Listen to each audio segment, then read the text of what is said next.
The glass doors of Hart Technologies swept open as Caroline Hart crossed into the marble lobby, her heels striking a rhythm that turned heads without her noticing.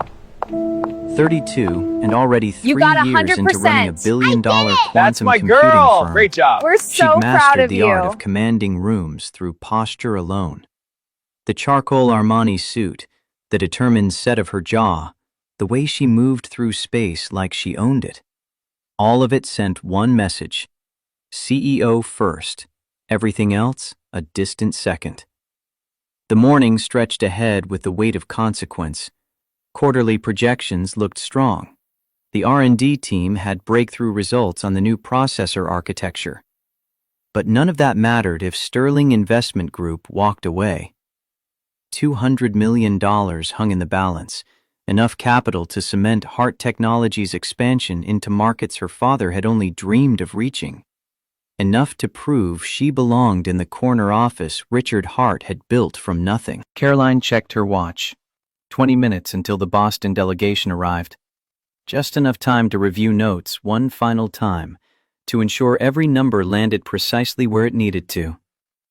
The elevator whisked her to the 38th floor, where Morgan Chen waited, tablet in hand and concern etched across her face. The CFO handed over the device without preamble. Revised projections filled the screen, spreadsheets representing 3 analysts' work over 2 solid weeks.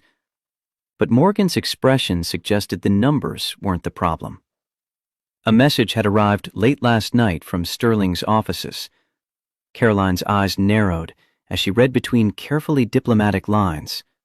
Cultural concerns, traditional values, family stability. Code words that had nothing to do with technology and everything to do with her personal life. Or rather, the lack of one. The message crystallized with brutal clarity. Sterling's board had reservations about investing in a company led by a single woman with no family ties. No husband, no children, no roots to keep her grounded when quarterly pressures mounted. Richard Sterling, former Massachusetts governor and current CEO of one of Boston's oldest investment firms, apparently believed business acumen took second place to domestic arrangements. Heat rose in Caroline's chest, that familiar anger she'd learned to compress since taking over from her father. 3 years of doubling market share, pioneering breakthrough technologies, exceeding every projection the board had set, all potentially meaningless because she hadn't carved time from 18-hour workdays to find a husband and produce the 2.5 children that apparently signaled leadership stability. The conference room doors opened at precisely 9 o'clock. Richard Sterling entered first, silver-haired and patrician, every inch the New England aristocrat. His wife, Patricia, followed, Wellesley-educated and serving on half a dozen charitable boards. Their legal counsel and CFO completed the delegation, all of them radiating the kind of old-money confidence that came from 4 generations of never worrying about money. Pleasantries were exchanged with the precision of a Japanese tea ceremony. Presentations unfolded exactly as planned. Caroline walked them through Hart Technologies' position in the quantum computing space, the breakthrough algorithms her team had developed, the contracts already in place with 3 major defense contractors. For 90 minutes, every question received an answer backed by data, every concern addressed with confident expertise. Then the meeting shifted. Richard Sterling cleared his throat during the final discussion, a sound that carried more weight than volume. His words came wrapped in politeness, but landed like stones. Hart Technologies had impressive technical achievements, he acknowledged. The numbers spoke for themselves. But his board had concerns about long-term leadership stability. Caroline maintained her professional smile, years of boardroom battles keeping her expression neutral. She assured him the succession planning was robust, that the company had thrived under her leadership for 3 years, with consistent growth exceeding industry standards. Sterling nodded with the kind of polite patience that preceded rejection. The numbers were indeed impressive, but in his experience, and here his eyes held hers with something between apology and condescension. The most reliable leaders were those with family commitments, people who understood long-term thinking because they had children to consider, wives or husbands to provide perspective, roots that went deeper than quarterly earnings. The implication hung in the air like smoke that wouldn't clear. Patricia Sterling added her own contribution, asking with practiced concern about Caroline's plans for the future. Personal plans, she clarified, as if there were any doubt. The meeting concluded with diplomatic smiles and promises to reconnect in 3 months. As the delegation departed, Caroline remained seated, fingers pressed against the polished conference table, controlling her breathing through sheer force of will. Morgan closed the door. Her voice carried the dry edge Caroline had come to appreciate over 15 years of friendship. Apparently, they'd time-traveled back to 1955. Who knew Boston investment firms had access to temporal technology? Caroline stared at the empty chairs where Sterling's people had sat. This transcended ridiculous. It was 2025, not the Dark Ages. They were judging her ability to run a technology company based on her marital status, as if the existence of a spouse somehow improved her understanding of quantum entanglement or market positioning. She pushed back from the table and moved to the floor-to-ceiling windows overlooking Chicago's downtown. 3 years of rebuilding her father's company, doubling market share, pioneering technologies that pushed the industry forward, all of it potentially rendered meaningless because she hadn't found time between product launches and board meetings to acquire a husband like some accessory that completed the executive outfit. The intercom buzzed. Derek Vaughn, her COO, requested an immediate meeting. 20 minutes later, she sat in her office, listening to him outline the board's mounting concerns. Derek had coveted the CEO position since before Richard Hart's retirement, and he barely concealed his satisfaction at her predicament. At 45, impeccably groomed and precisely political, he positioned every word as helpful advice, while his eyes calculated advantage.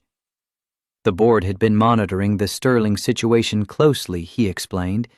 They were concerned about the investment falling through, about what it might signal to other potential partners. The implications for Hart Technologies' expansion plans. The potential impact on stock price. Caroline crossed her arms. The question came out flat. And what exactly did they propose she do? Find a husband in the classified ads? Start swiping on dating apps between merger negotiations? Derek's smile didn't quite reach his eyes. Actually, they'd suggested a more strategic approach. Gregory Winter's son had just returned from London, Harvard Business School, family connections that would make Sterling feel more comfortable, impeccable pedigree that checked all the right boxes. A dinner could be arranged with minimal effort. The suggestion landed like an insult wrapped in pragmatism. Caroline held Derek's gaze until his smile faltered, letting the silence stretch just long enough to make her position clear. She would not arrange a marriage like some medieval princess securing an alliance between kingdoms. Hart Technologies succeeded on innovation and execution, not on her personal life conforming to outdated expectations. Derek raised his hands in mock surrender. Of course, of course. He was simply conveying the board's concerns. But they'd given her 3 months to demonstrate stability, or they'd convene a special session to revisit leadership questions. He was just looking out for the company's best interests, he assured her, the words as hollow as his earlier smile. After Derek left, Caroline called her father. Richard Hart, recovering from heart surgery at his Lake Michigan estate, listened without interrupting as she laid out the Sterling situation. The board's thinly veiled threats, the 3-month deadline that felt more like an ultimatum than a timeline. His voice sounded weaker than she remembered, diminished by illness and age, but his words carried the clarity of 4 decades building empires. The business world hasn't changed as much as we'd like to think, he told her. Traditional investors like Sterling look beyond spreadsheets and profit margins. They want to know who they're trusting their money with. What kind of person sits in the CEO chair when pressure mounts and decisions get hard? Caroline paced her office, frustration bleeding into her voice. So what exactly was she supposed to do? Manufacture a family to satisfy their antiquated notions of stability? Her father's sigh carried through the phone line. He didn't care who she married, if she married at all. He just wanted her to be happy and keep what they'd built together. Don't let them take away everything we've worked for, he said. And she heard in his voice the fear that his legacy might crumble because his daughter refused to play by rules she hadn't written. The call ended with promises to visit soon.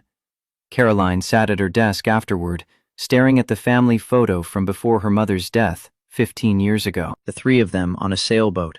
Her father's passion before Hart Technologies consumed his entire existence. Before it became her existence too, swallowing every hour and relationship until work defined the boundaries of her life. Her intercom buzzed again, the car service reporting an engine malfunction. Her Bentley would require servicing, and the driver suggested she might need alternative transportation for the evening. Perfect end to a perfect day. The private elevator carried her to the underground parking where confirmation of the problem awaited. The Bentley's engine refused to turn over, despite the driver's repeated attempts. They'd need to have it towed to the nearest authorized service center, he explained, already pulling out his phone to arrange the details. Rain had started falling by the time Caroline emerged onto Michigan Avenue, the October weather turning from crisp to miserable. She raised her hand for passing cabs, but rush hour traffic meant every taxi already carried passengers. The drizzle transformed into a downpour as she scrolled through her phone for the nearest luxury car service, weighing the wait time against the indignity of getting soaked. The distinctive sound of a sputtering engine caught her attention. Her Bentley, being towed by an older Ford pickup, passed slowly through congested traffic. The truck pulled into an alley beside a brick building bearing a weathered sign, Cole's Auto Repair. Without better options, and with rain now soaking through her Armani suit, Caroline followed.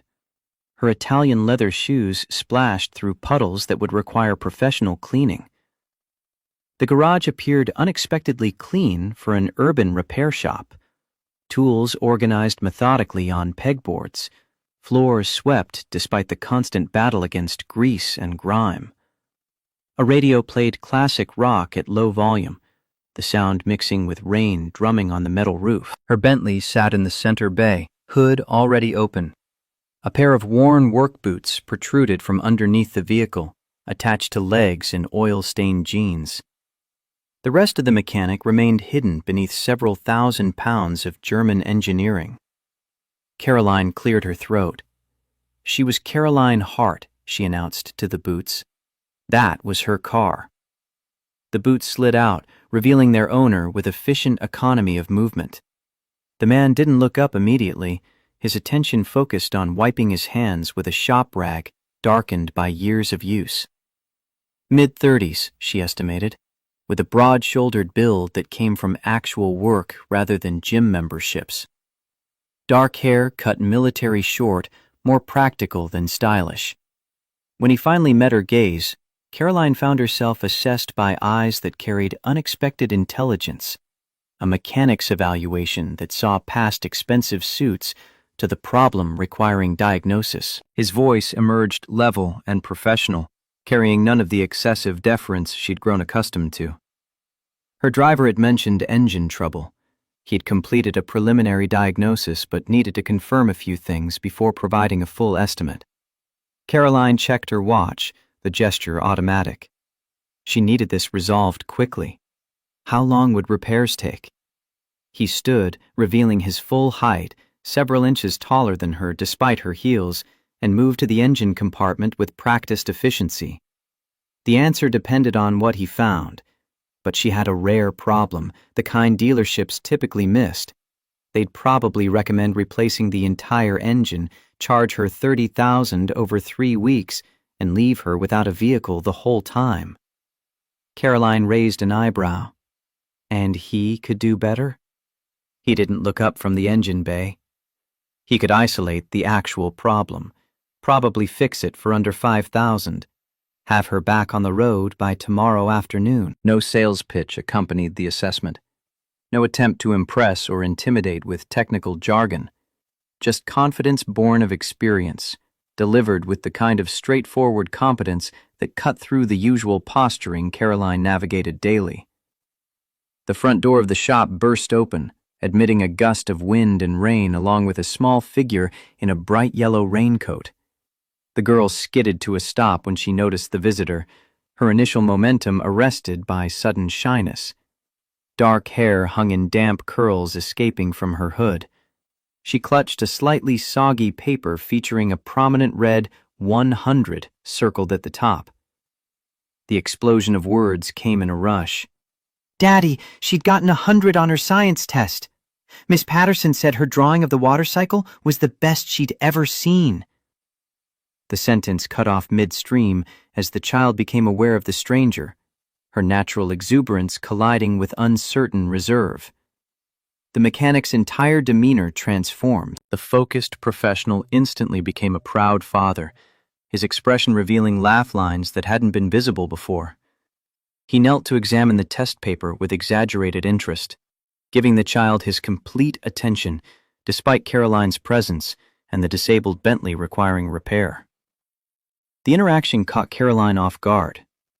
Something about the gentleness in those work-roughened hands as he carefully held the paper, the genuine pride in his expression as he studied his daughter's work.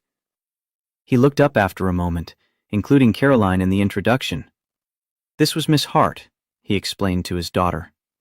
Her car needed special work, so she'd be their customer for a bit. The girl studied Caroline with the frank curiosity only children possessed. The observation came out without filter or guile. She was really tall and pretty. Did she do important work? Caroline found herself smiling despite the day's earlier frustrations, despite standing in a garage in rain-soaked designer clothes.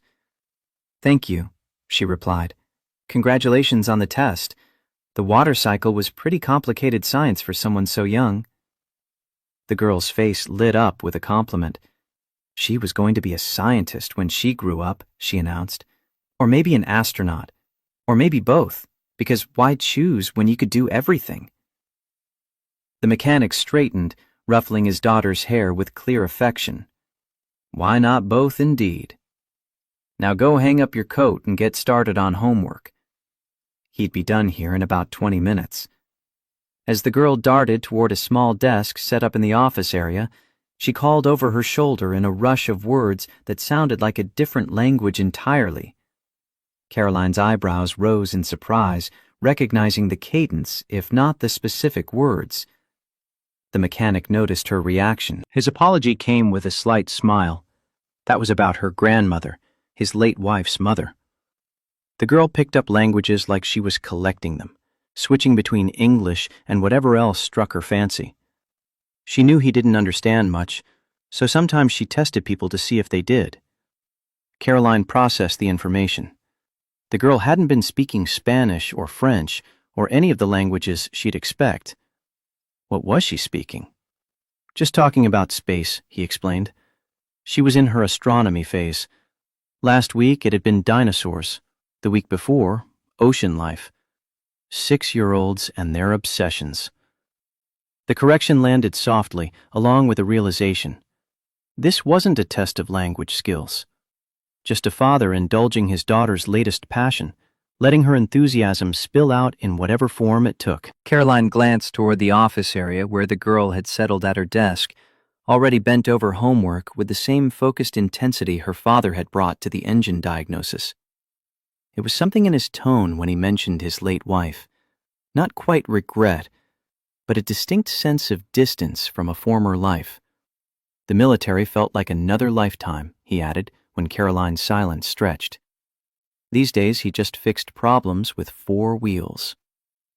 The intercom on Caroline's phone vibrated with a message from Morgan. The board wanted an emergency session to discuss the Sterling meeting. Reality reasserting itself, pulling her back from this strange interlude in a South Loop garage. Caroline asked what she owed for the assessment. He closed the hood with practiced care. Nothing for looking. He'd call tomorrow with the full estimate before proceeding with any work. She handed him her business card, the gesture automatic. "Call my office with the details," she instructed. "I'll need the car as soon as possible." As she turned to leave, already arranging alternative transportation on her phone, the girl's voice called from the office area. "Bye, Miss Hart." She hoped the car would feel better soon. The childish personification of machinery made Caroline smile despite herself, a brief respite from the day's accumulated frustrations. She waved to the girl and stepped back into the rain, refocusing on the board meeting ahead, on the Sterling problem that wouldn't solve itself, on the impossible situation her professional life had become. The next morning dawned cold and clear, the storm system having blown through overnight. Caroline had spent half the night reviewing contingency plans if the Sterling deal fell through. The board had been restless during the emergency session, Derek cleverly stoking their concerns while appearing supportive. She needed that investment. Without it, the ambitious expansion into quantum computing applications would stall, leaving openings for competitors who'd been nipping at Hart Technologies' heels for 2 years. A call from an unknown number interrupted her morning briefing with Morgan. The mechanic's voice came through clear and professional. He'd diagnosed her vehicle. The fuel pressure regulator was failing, triggering a cascade problem with the injection timing. He could repair it for $4,800, parts and labor included. Compared to the dealership's engine replacement recommendation, she'd save about $25,000. The straightforward assessment refreshed after a morning of corporate doublespeak. Caroline asked about the timeline. How soon could it be ready? "End of day today," he replied. He'd already sourced the parts through contacts at specialty suppliers. The work itself would take about 6 hours if he prioritized it. Caroline processed this. That seemed unusually fast for such repairs. She asked why he would prioritize her car over others already in queue. A brief pause. Her driver had mentioned she ran Hart Technologies. His daughter's school used their educational software in the computer lab. It had helped her reading comprehension significantly over the past year. Seemed fair to return the favor. The simple explanation caught Caroline off guard. In her world, favors always came with expectations attached, with calculations of future advantage and strategic positioning. This straightforward reciprocity felt almost foreign. A transaction based purely on balancing scales rather than gaining leverage. She appreciated that, she told him. She'd send her driver to collect the vehicle that afternoon. After ending the call, Caroline stared out her office window at Chicago's skyline stretching toward the lake. Thoughts lingered unexpectedly on the mechanic and his daughter, on something refreshingly genuine about them both. No agenda, no manipulation, just authenticity in a world that traded almost exclusively in performance and positioning. Morgan interrupted her thoughts, pulling her back to the contingency financing discussion they'd been working through. But even as Caroline refocused on spreadsheets and strategic options, part of her mind stayed in that garage, turning over the small mystery of a man who voluntarily reduced his own bill because circumstances had improved. 3 hours later, her assistant forwarded a message. The Bentley was ready for pickup. The final invoice came to $4,000 even, $800 less than the estimate. A note was attached, brief and handwritten. Found a better source for the regulator, passing the savings to you. Thanks for being patient with Lily yesterday. N. Cole. Caroline stared at the message for longer than it warranted. When was the last time anyone had voluntarily reduced a bill? In her experience, initial estimates only moved in one direction, upward, with additional fees and unexpected complications that somehow always materialized once work had begun. The gesture, small as it was, stuck with her through afternoon meetings and budget reviews, an anomaly that didn't fit the patterns she'd learned to expect from human interactions.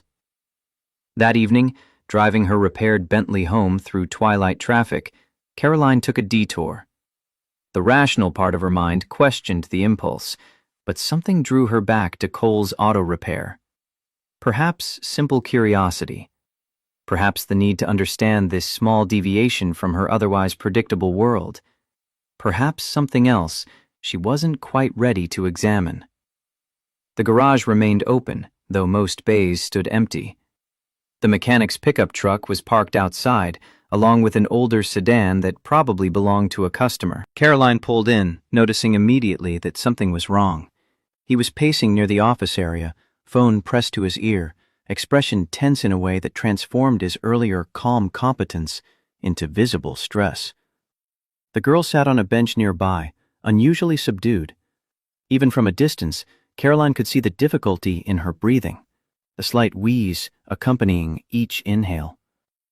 When he saw Caroline, surprise momentarily displaced his worry. Was there a problem with the car? Caroline shook her head. No problem. But clearly something else was happening. Was everything all right? He ended his call, running a hand through his hair in a gesture that spoke of frustration and helplessness in equal measure.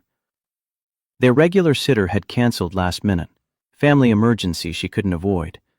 Lily was having an asthma flare-up, nothing critical yet, but definitely requiring medication and monitoring. And he had a transmission rebuild that absolutely had to finish tonight. The customer, a taxi driver named Frank Morrison, needed his vehicle for work tomorrow morning. Frank had 3 kids in foster care depending on his income. Missing a day's work wasn't an option. The girl attempted a brave smile that didn't reach her eyes. She was okay, she told her father. She could just sit here quietly and do her homework.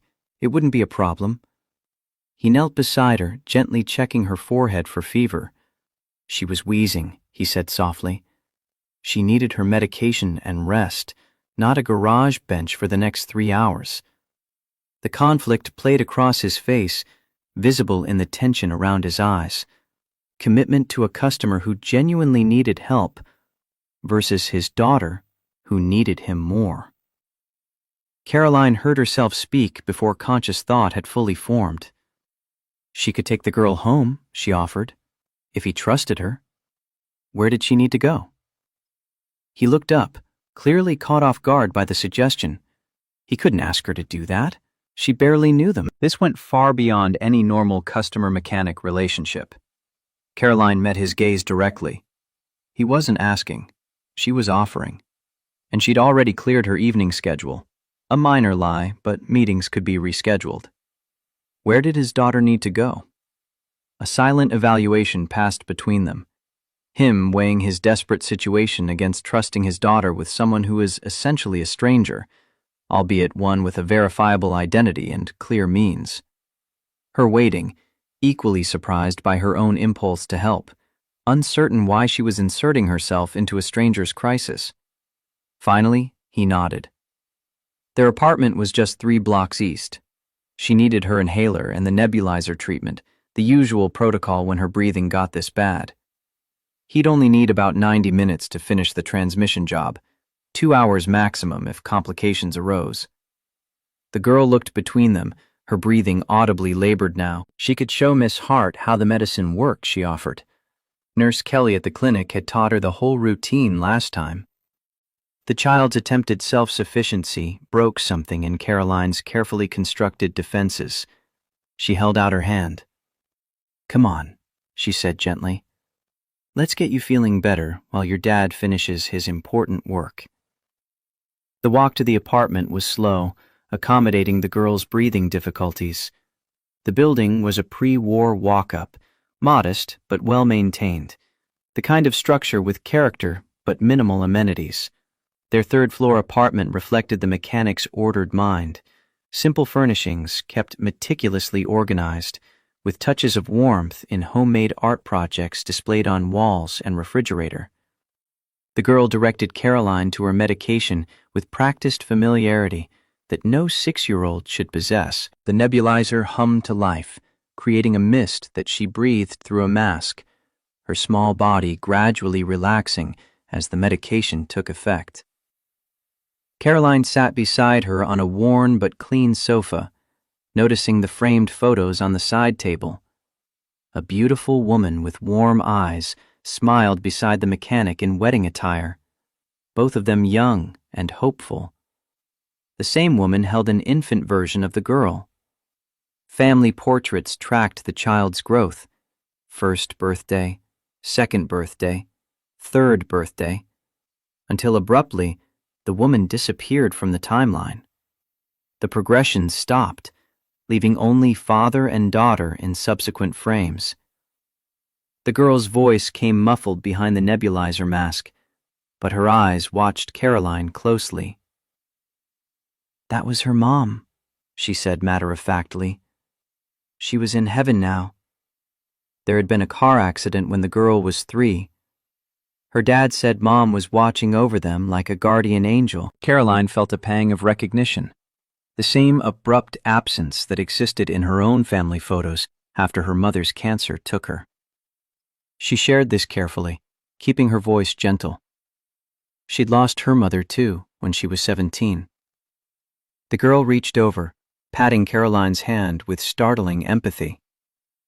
"That was sad," she said. "It was hard, wasn't it?" Sometimes she forgot what her mom's voice sounded like. The simple honesty pierced Caroline's carefully maintained composure more effectively than any business negotiation ever had. "Yes," she agreed. "It was very hard. But it sounded like her dad took very good care of her." The girl nodded, her eyelids growing heavy as the medication and exertion took their toll. "He worked really, really hard," she murmured. "Sometimes too hard. He got tired but pretended he wasn't." Within minutes, she had drifted to sleep, the nebulizer mask still covering her small face. Caroline gently removed it, noticing the medical bills stacked neatly on the kitchen counter. Professional curiosity overrode normal boundaries. A quick glance revealed staggering amounts. Payment plans stretched over months, notations for insurance claims partially denied. The refrigerator featured a payment calendar with meticulously noted due dates for various obligations. This was a household operating on razor-thin margins, with priorities clearly centered around the child's well-being. No television, just bookshelves filled with children's literature and engineering manuals. A desk in the corner held a laptop that had seen better days. Everything spoke of careful management, of someone making impossible math somehow work through sheer determination. The mechanic arrived exactly 90 minutes later, quietly unlocking the door. His expression shifted from exhaustion to relief when he saw his daughter sleeping peacefully, her breathing noticeably better than when Caroline had collected her from the garage. "Thank you for doing this," he said quietly. "I know it's completely outside the normal bounds of any professional relationship." Caroline stood, gathering her coat and purse. "She's a special little girl," she replied. "Very brave for her age." He moved to the kitchen, washing grease from his hands with efficiency born of long practice. Could he offer her some coffee? It was the least he could do after she'd helped with his daughter. Against her better judgment, Caroline accepted. The kitchen was small but functional, and he prepared coffee with the same focused attention he'd given the Bentley's engine, measuring grounds precisely, his movements economical and purposeful. They talked about his daughter's asthma, about the challenges of single parenthood, about the careful balancing act of running a small business while managing medical needs that exceeded what insurance would cover. His late wife had died 3 years ago, he told her. A drunk driver. She'd been dropping off cupcakes at their daughter's preschool. The grief lived in those simple sentences, delivered with practiced control. Caroline recognized the tone. She'd used the same detached delivery when discussing her own mother's illness. Some losses were too large to approach directly. You learn to walk around them, to speak about them from a safe distance. They discussed his military background, 8 years in the Navy as an engineman, specializing in vehicle maintenance for Marine units. It had started as a way to pay for college, turned into a career, then ended when his daughter needed him full-time after her mother's death. His mother-in-law had helped initially, but her own health issues required moving to Arizona last year. Now it was just him and his daughter, with a neighbor who helped when she could, but was getting older herself, finding the stairs to their apartment increasingly difficult. He gestured toward the stack of medical bills, clearly uncomfortable discussing financial difficulties, but seeming to find something in Caroline that encouraged honesty. His daughter's asthma needed better management than their current insurance covered. The specialists recommended a treatment regimen that would cost significantly more out of pocket.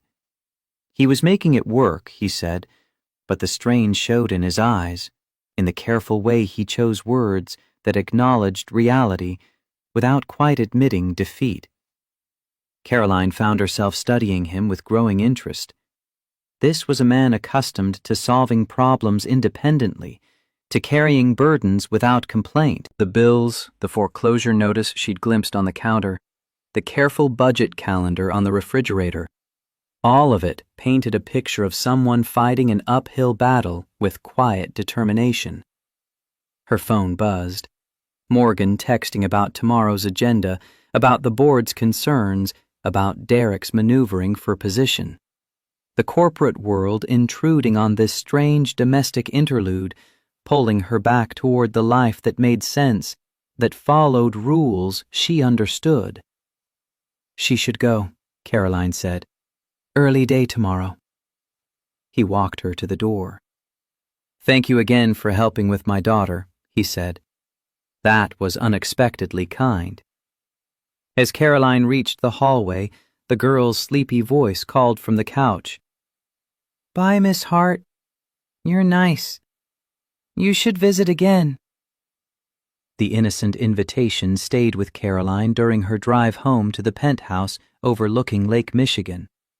The contrast between the modest apartment and her luxury residence couldn't have been starker, yet something about their home had felt more genuine than her carefully designed living space, which functioned more as a showcase than an actual place where life happened.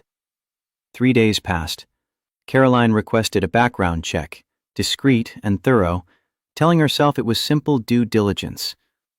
The report arrived within 24 hours, comprehensive and revealing in what it confirmed rather than exposed. Distinguished military service, honorable discharge, associate's degree in automotive technology completed while working full-time, exemplary credit despite impossible circumstances, no criminal record, not even a parking ticket in the past decade. The financial section painted a clear picture. Garage building 90 days from foreclosure, medical debt mounting, income barely covering expenses even before his daughter's health costs were factored in. The report also revealed something about his character that raw data couldn't quite capture. Volunteer work teaching automotive skills to transitioning veterans. Customer testimonials that universally praised his honesty and skill. Neighbor interviews describing a devoted father who worked himself to exhaustion but never complained, never made his struggles anyone else's problem. Caroline read the report multiple times over 2 days, each pass revealing new details, new confirmation of what she'd already intuited. Nathan Cole, the report had finally given her his full name, was exactly what he appeared to be.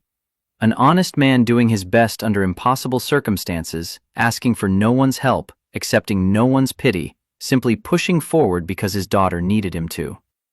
She pulled up the Sterling investment file, reviewing their requirements, their timeline, their barely concealed ultimatum. 3 months to demonstrate personal stability, 3 months to somehow acquire the family structure that would make old men in Boston comfortable investing their money. The calculation formed slowly, piece by piece, like a complex equation resolving itself. Nathan needed financial security and comprehensive health insurance for his daughter. She needed the appearance of family stability to satisfy Sterling and protect her position.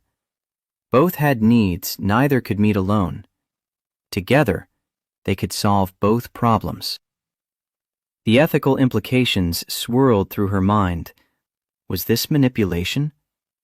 But if both parties benefited, if terms were clearly defined, if no one was deceived about the nature of the arrangement, was it truly wrong? And what about his daughter? That question gave her the longest pause. But the child would receive the medical care she desperately needed, stability, opportunities. Wasn't that worth something? Her father's voice echoed in memory.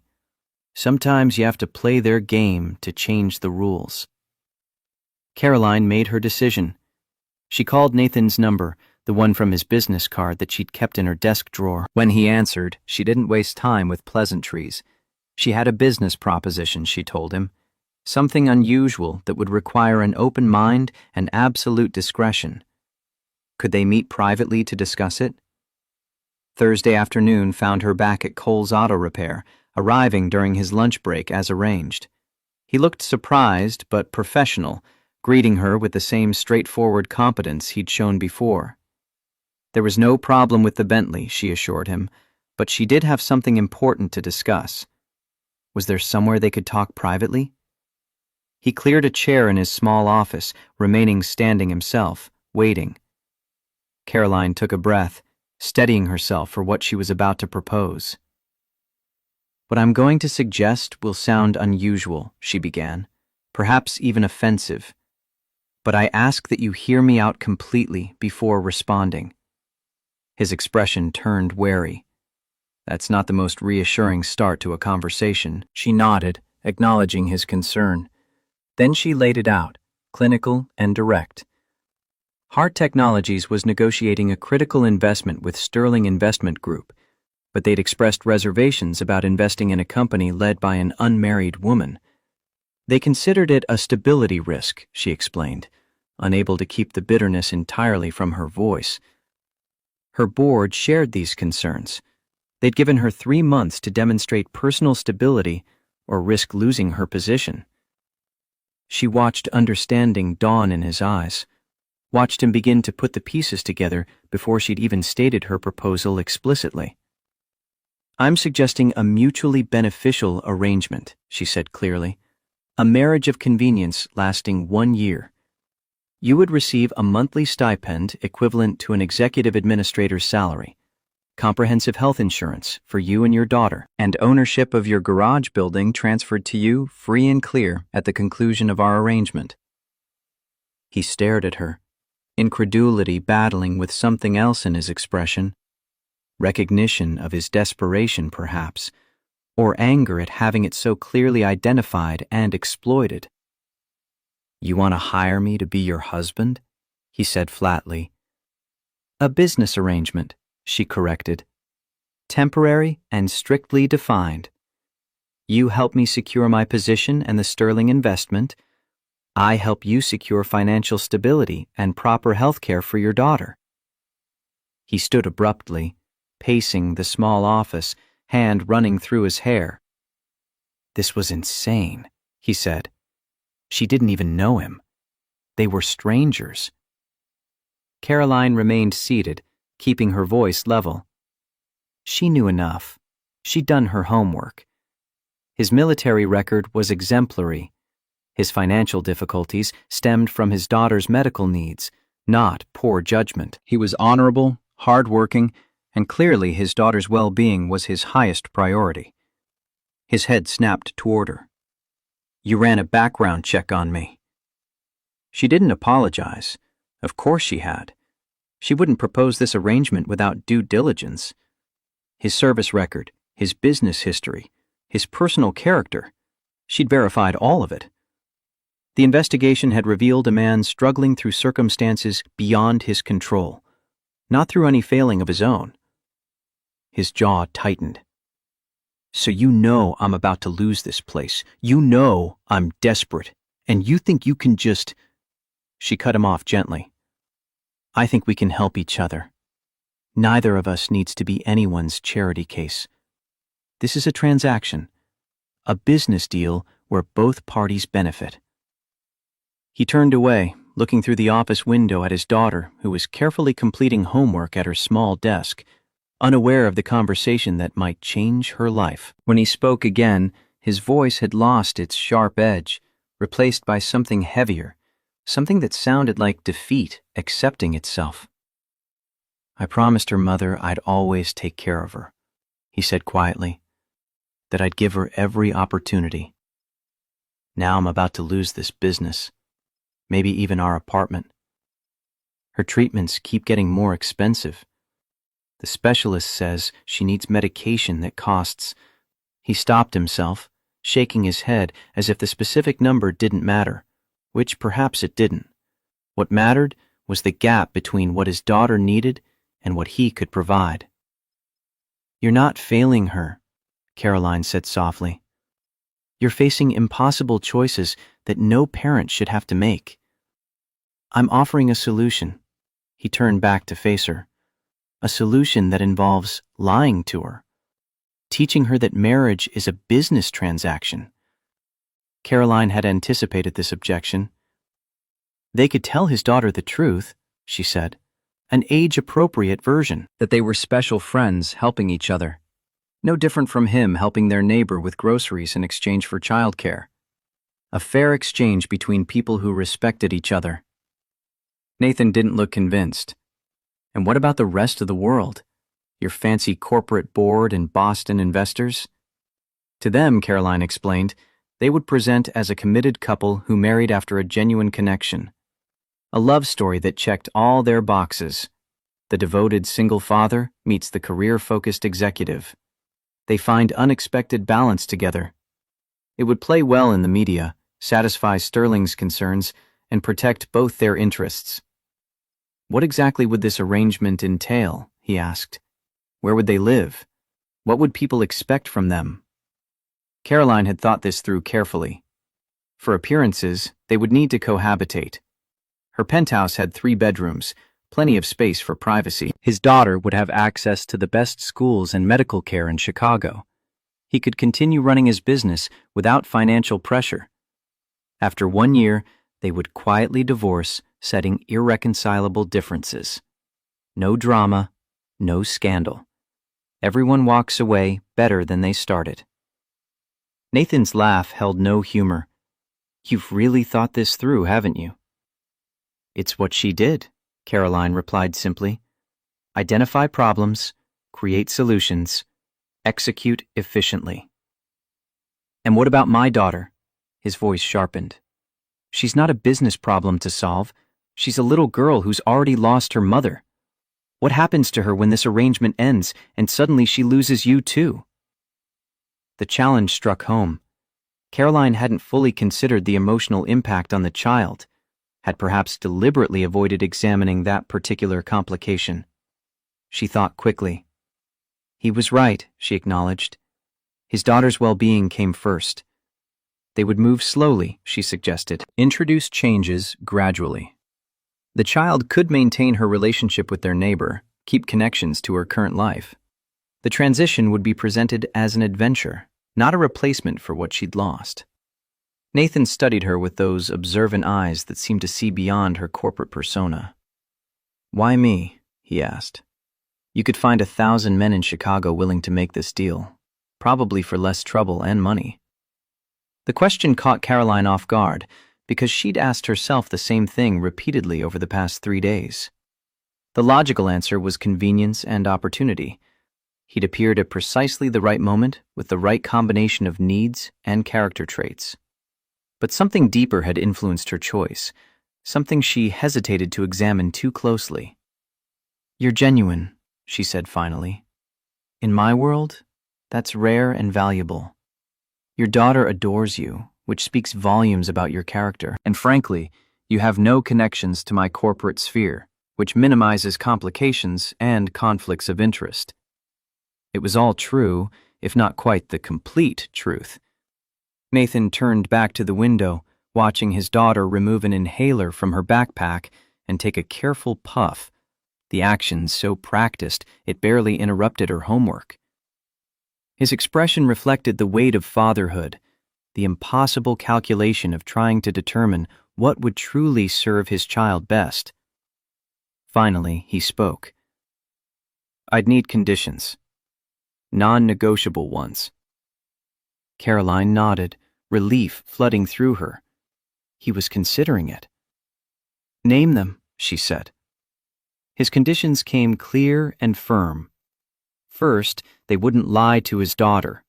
They would explain in terms she could understand, but there would be honesty, not deception. Second, he would keep working. No playing trophy husband. His business was his identity, and he wouldn't lose who he was. Third, his daughter's routine would stay as consistent as possible. Her needs came first, always. Fourth, separate bedrooms. This was a business arrangement, nothing more. And fifth, everything in writing. Clear terms, clear timeline, clear exit strategy. Caroline agreed to everything. She already had contracts drafted, she told him. Her lawyers could incorporate his conditions immediately. Nathan shook his head, a hint of dry humor returning. Of course you do. Has anyone ever told you that you're slightly terrifying? Caroline found herself smiling. Only everyone I've ever worked with. And if we're getting married, even on paper, you should probably start calling me Caroline instead of Miss Hart. Their eyes met across the small office, an unexpected moment of connection amid the strangest negotiation either had ever conducted. Nathan extended his hand formally. I still think this is crazy, he said. But for my daughter, I'll do it. Caroline took his hand, noting the strength in his grip, the calluses that spoke of years of manual labor. Thank you, Nathan. I believe this arrangement will benefit us both. As their hands separated, his daughter's voice called from outside the office. Daddy, can I have lunch now? Mrs. Rodriguez brought tamales. Nathan's expression softened immediately. I'll be right there, Lily. He turned back to Caroline, the weight of their agreement evident in his gaze. I hope we both know what we're getting into.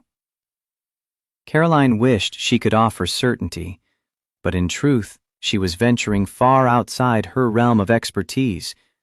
She'd structured the arrangement like a business deal, with clear terms and projected outcomes.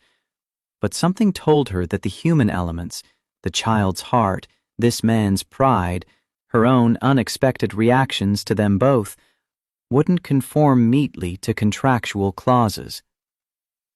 Welcome to the most unconventional merger in Chicago business history, she said. The autumn sunlight filtering through the garage windows caught the dust motes swirling between them, illuminating the invisible lines that had somehow drawn them together in this unlikely alliance.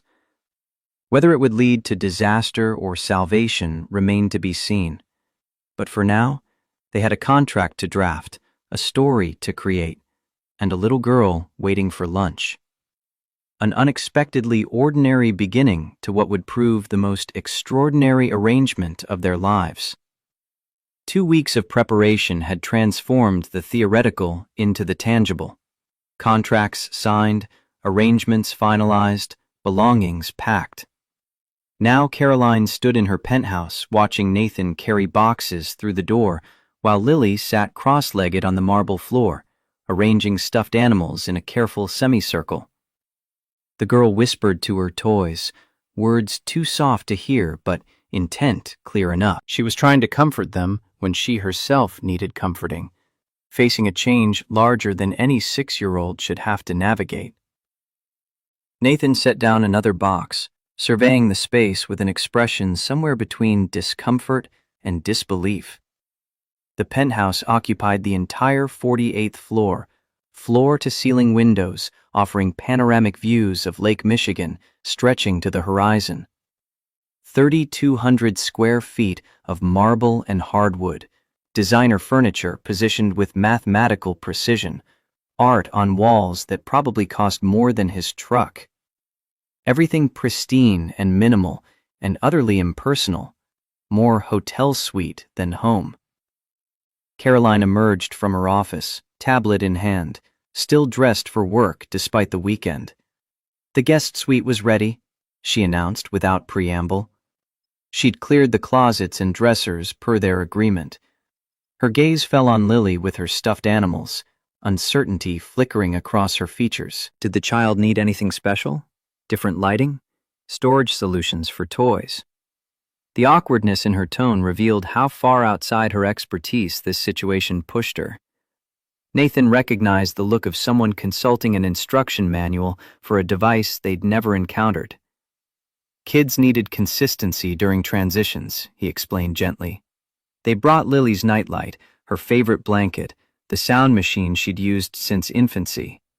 The familiar objects would anchor her while everything else shifted. The rest would work itself out in time.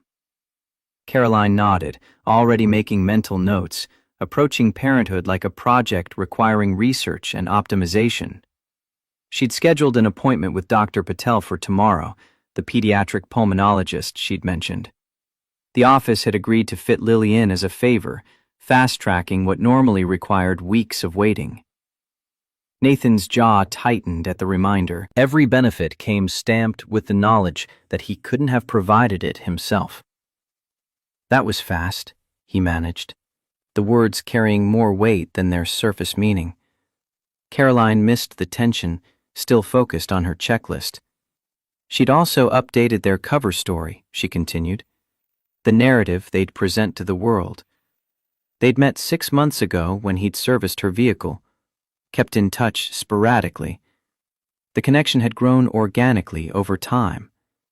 Given her father's recent health concerns and Lily's medical needs, they'd decided to formalize their relationship rather than wait, a practical decision made by practical people who'd found unexpected compatibility. Lily looked up from her stuffed animal arrangement, catching fragments of adult conversation. Are we having a party? Mrs. Rodriguez says people have parties when they get married, with cake and dancing and everything. The innocent question highlighted what they'd overlooked in their strategic planning. Children expected celebration for significant life events. Caroline and Nathan exchanged glances, both recognizing the problem. They'd agreed to a small civil ceremony, documented for appearances but stripped of sentimentality. A business transaction disguised as a life milestone. But Lily's hopeful expression demanded something more than courthouse efficiency. Caroline surprised them both by kneeling beside the girl, maintaining careful distance from the stuffed animal circle. Would you like a small party? Nothing too elaborate, but special enough to mark the occasion properly? Lily's eyes widened with possibilities. Could I wear a pretty dress? And maybe there could be cake? Her voice carried the kind of hope that could break hearts if disappointed. Something cracked in Caroline's carefully maintained composure.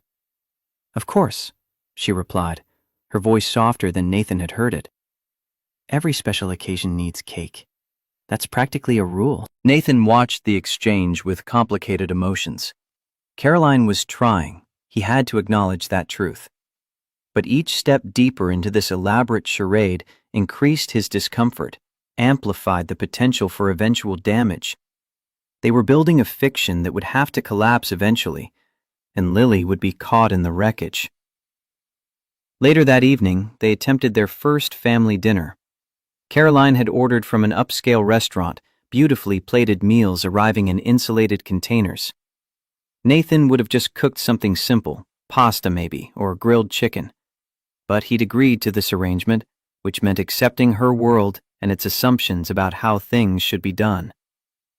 They sat at the formal dining table designed for 8, using only 3 of its seats. The distance between them felt metaphorical as much as physical. Lily chattered nervously about her new bedroom, about being able to see the lake from her window, about hoping the boats she'd spotted were interesting. She filled silence with questions about her new school starting Monday, about whether her teacher would be nice, about whether kids would like her. The adults navigated conversation like diplomats at a tense summit.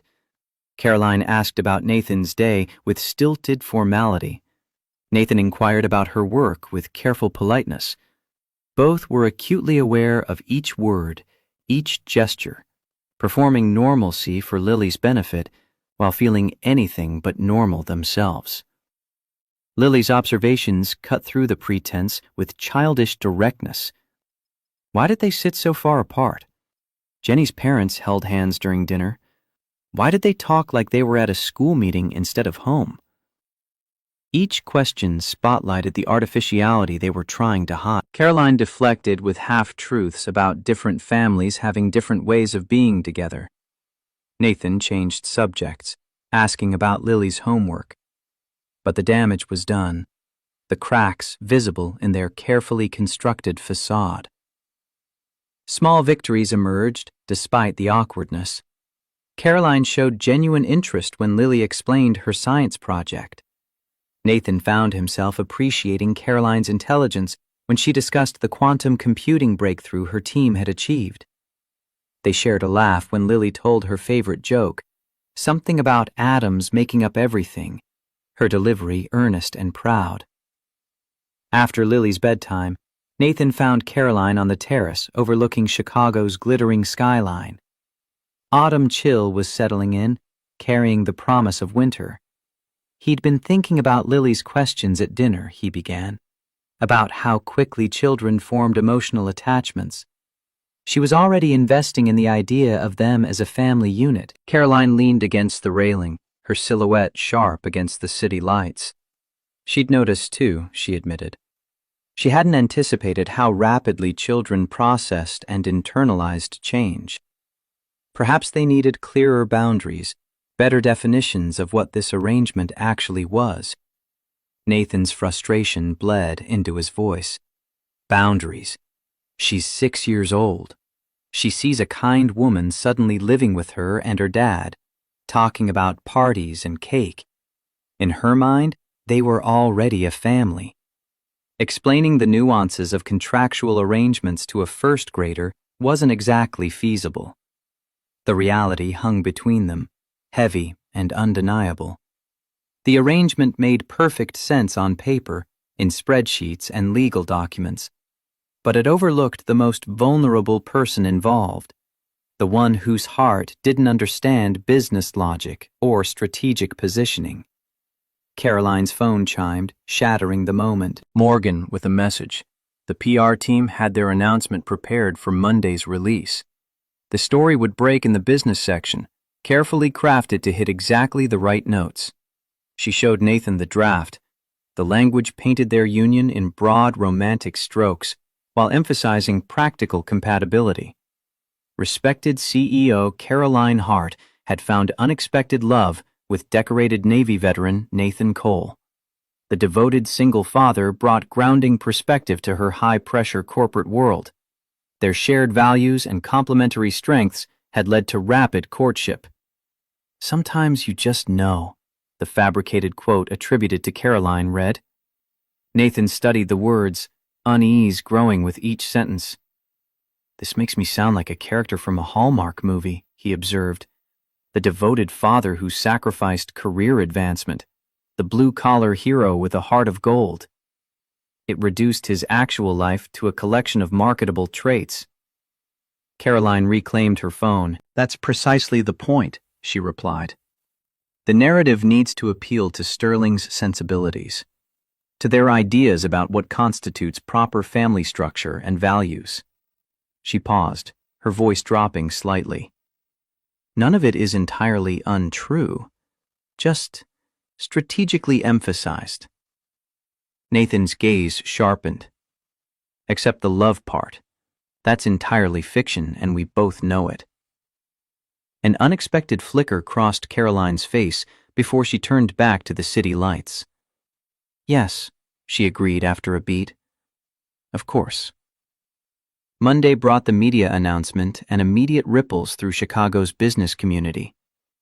Nathan drove Lily to her new school in his pickup truck, preserving that one routine amid the upheaval. Caroline headed to Hart Technologies to face the inevitable questions and careful congratulations that would mask curiosity and calculation in equal measure. Morgan was waiting in Caroline's office, tablet displaying the announcement alongside early reactions. Bonjour were apparently in order, she observed, her tone carrying the weight of 15 years' friendship. The board was cautiously optimistic. Derek had gone suspiciously quiet, and Sterling's representatives had already requested dinner with Caroline and her new husband for the following week. That was fast, Caroline noted, setting down her briefcase. Morgan studied her friend's face with the kind of scrutiny that came from knowing someone through business school, career building, personal losses. This is really happening, isn't it? You're actually marrying the mechanic. Caroline bristled slightly at the reductive description. His name is Nathan. And yes, Friday at the courthouse. Small ceremony, family only. Morgan raised an eyebrow. Family meaning? My father, Caroline replied. Nathan's daughter. You, if you're available. She busied herself with morning emails, avoiding her friend's too knowing gaze. Morgan set aside her tablet. I've known you since Wharton. In 15 years, I've never seen you date anyone for more than 3 months. Now you're suddenly marrying someone you met when, exactly? The challenge in her voice was impossible to ignore. Caroline had anticipated skepticism, but hadn't prepared for direct confrontation from the one person who knew her best. She met Morgan's gaze directly, falling back on the prepared narrative. It's not conventional, she admitted, but neither am I. Nathan is different, stable, grounded in ways that make sense to me right now. Morgan's expression softened slightly. Does he understand what he's getting into? The scrutiny, the expectations? Your world isn't exactly forgiving to outsiders who don't know the unwritten rules. The question struck uncomfortably close to concerns Caroline had been suppressing. Nathan had spent his adult life in environments where directness and competence mattered more than social nuance. Heart technologies operated in subtler currencies: influence, appearance, strategic relationships. He would be entering a battlefield without recognizing half the weapons. Later that week, Caroline arranged for Nathan to meet with an image consultant. Derek's suggestion, though she'd initially resisted the idea. Bradley Hoffman arrived at the penthouse with racks of clothing, opinions about everything, and the kind of precisely groomed appearance that made Nathan visibly uncomfortable. The first hour proceeded with military stoicism. Nathan endured measurements for suits, recommendations for haircuts, subtle trimming, nothing dramatic, and selections of ties and shoes appropriate for corporate events. His Navy training served him well, following orders even when every instinct resisted. The breaking point came when Bradley began reviewing Nathan's conversational approach. They needed to minimize references to his blue-collar background, the consultant suggested with practiced delicacy. Military service was fine, patriotic, even admirable, but perhaps frame it more strategically. Leadership development rather than fixing trucks and maintaining equipment. Focus on the management aspects, the strategic thinking, not the manual labor. Nathan's jaw tightened, but he remained silent, listening. Bradley continued, warming to his subject. And there was the matter of Nathan's accent.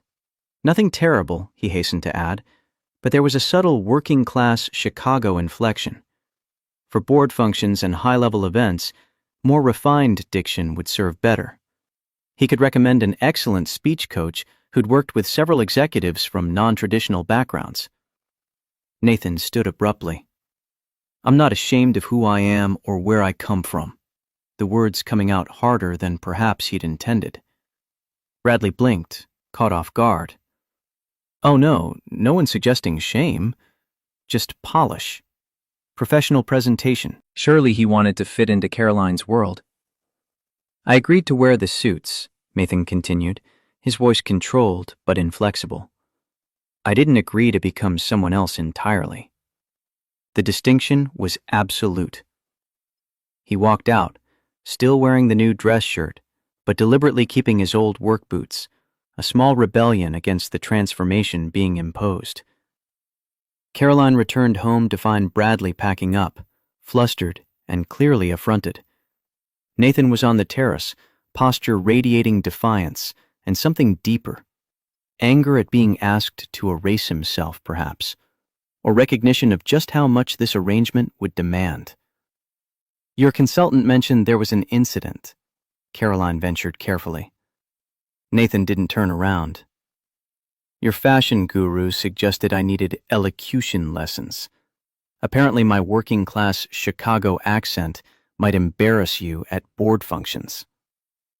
Caroline winced.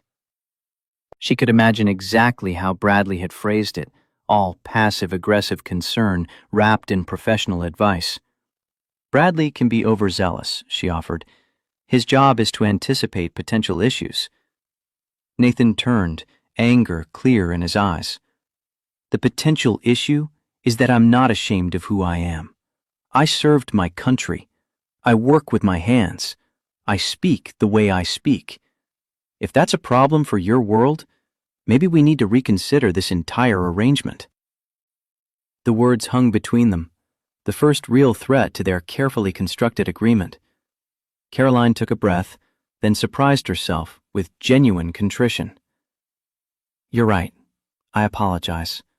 That was wrong of me to even suggest. A pause, vulnerability showing through her usual control. I've spent my entire adult life performing versions of myself. Calculated adjustments to fit whatever room I'm in, whatever deal I'm negotiating. I forgot that's not normal. That it's actually kind of terrible. Nathan's anger deflated slightly, replaced by something closer to understanding. Integrity doesn't measure by corner offices or titles, he said quietly. It measures by what you do when no one's watching, when there's no advantage to gain from doing right. That's the only standard worth caring about. The moment stretched between them, something shifting in the space they occupied together. Not quite connection, not quite trust, but perhaps the beginning of mutual recognition. Lily interrupted by running onto the terrace, homework paper clutched triumphantly. Caroline! She'd passed her spelling test, every word correct, including the really hard one, astronaut. Mrs. Rodriguez had said she was very proud. The girl threw her arms around Caroline's waist in spontaneous affection. Caroline froze for a heartbeat, clearly unused to physical displays of emotion, before awkwardly patting Lily's back. Nathan watched his daughter already bonding, already investing emotionally in a relationship that came with an expiration date neither child understood nor adult could explain without causing harm. The next morning brought Nathan's scheduled breakfast with James Hart. The invitation had come directly from Caroline's father, bypassing Caroline entirely. Just a chance to get acquainted, the message had read, but Nathan recognized interrogation when he saw it, however politely phrased. The drive to Lake Forest took 45 minutes through increasingly wealthy neighborhoods until he reached the gated community where old money built estates overlooking Lake Michigan. The Hart property sprawled across 3 manicured acres, the main house a colonial revival mansion that spoke of generations of accumulated wealth. James Hart received him in a sunroom overlooking the water. At 68, recently recovered from surgery, but still formidable, he carried himself with a kind of authority that came from building empires rather than inheriting them. The resemblance to Caroline was striking. The same analytical eyes, the same way of holding silence until others felt compelled to fill it. So you're the man who supposedly captured my daughter's heart in record time, James began without preamble. Naval engineering, small business owner, single father. Quite the resume. The directness was almost refreshing after weeks of corporate doublespeak. Nathan met the older man's gaze without flinching. I'm guessing you didn't invite me here to exchange pleasantries, Mr. Hart. James's eyes narrowed slightly, evaluating. No. I invited you to understand what kind of man agrees to this particular arrangement with my daughter. Nathan stiffened. You know. James nodded once, decisive. Caroline doesn't make impulsive romantic decisions. Never has. When she announced she was marrying a mechanic she'd barely known for 6 months, it took about 5 minutes to deduce what was actually happening. He leaned forward, his voice carrying the weight of 4 decades building business empires. What's your price? Mr. Cole. What does it cost to rent a husband these days? The deliberate crudeness of the phrasing hit its mark.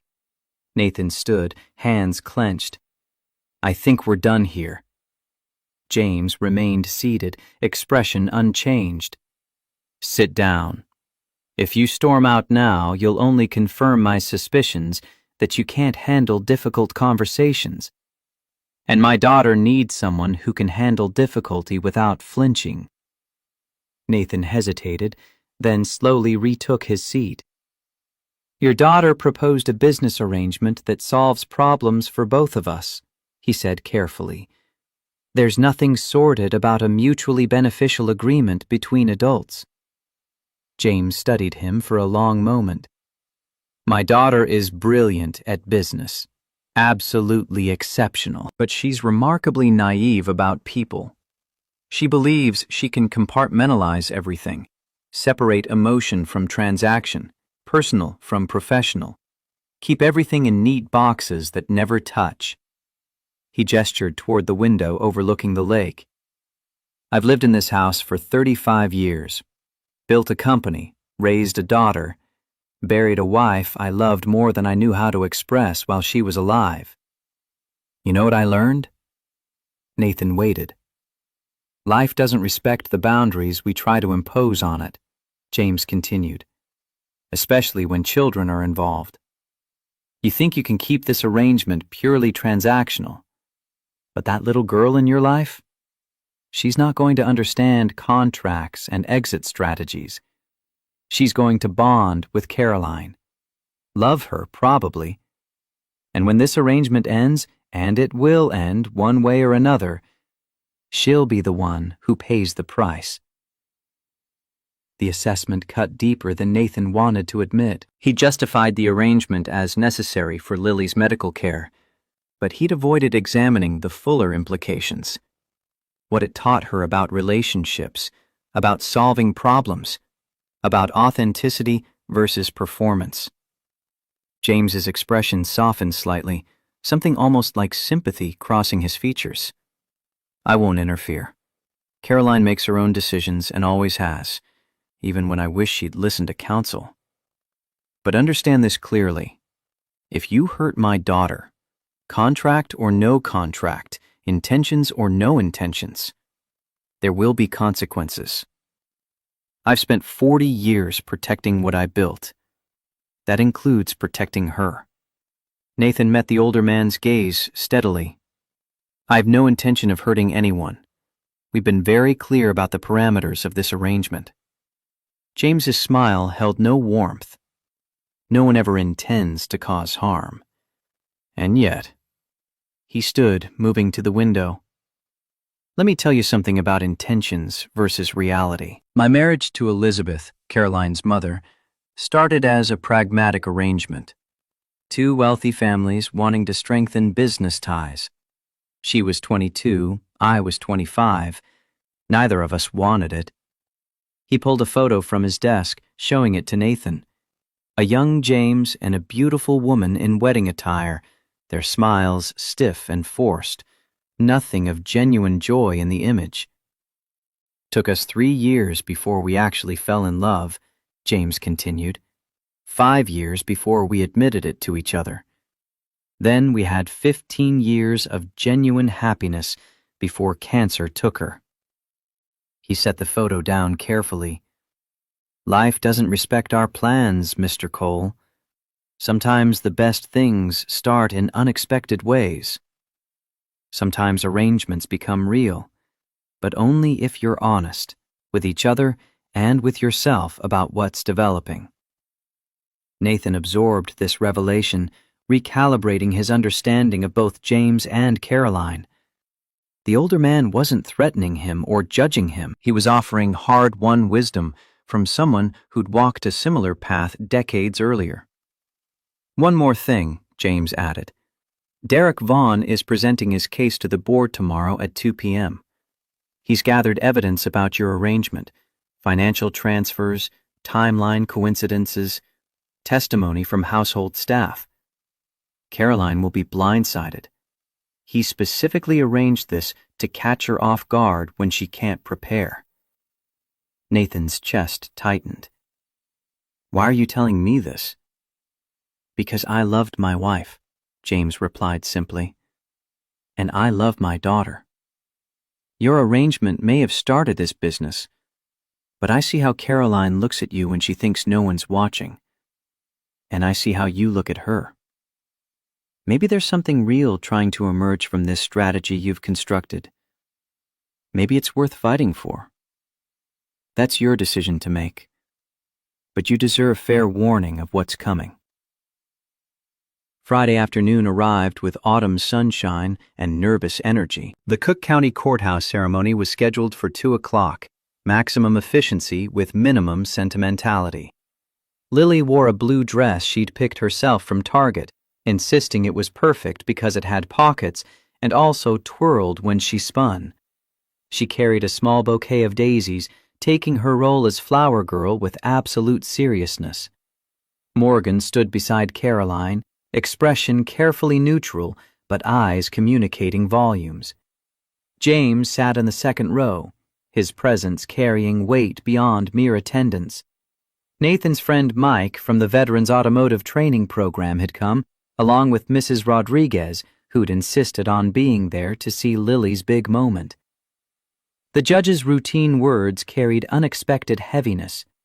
Nathan found himself listening to vows he'd spoken once before with genuine love, now repeating them as contractual obligation. Caroline's voice remained steady, but something in her eyes suggested she felt the weight too, the gap between the words' traditional meaning and their current purpose. The kiss came at the judge's instruction, brief and chaste, performed for the small audience and legal requirement. But something electric passed between them in that moment of contact, a current neither had anticipated. Both noticed.